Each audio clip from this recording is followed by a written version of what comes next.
This is actually part 2 of a series of installing this fence. The video for part 1 probably up here in the corner on some devices or down in the description below. We've actually got these steel wide posts all set up along here. They're exactly where we need them to be.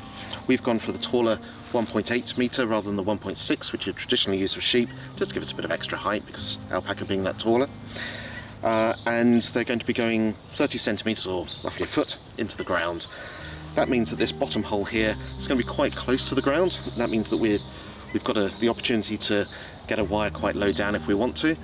And the one right up here is very near the top. You need to really be checking the wide posts that you get. They've got all sorts of different spacings for wires. One thing that's really important, we've learnt this lesson, if you're going to get a mix of different steel wide posts, make sure you're using the same one for the whole fence line. It can be quite frustrating when you start to find your wire going up and down because the holes aren't lined out the same, because you've chosen different brands and mixed them. So these particular ones have already gone into the ground. This one's just a demonstration. You can see there's quite a difference here once it's in the ground.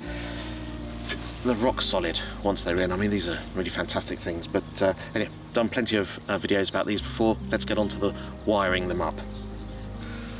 This is half a kilometre, 500 metres of 2.5mm high tensile wire, fence wire.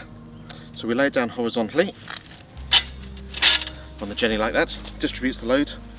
The really important thing is that this comes off anti-clockwise.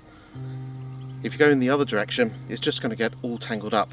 It's been assembled like this to make it really easy to unwind as long as it comes off anti-clockwise.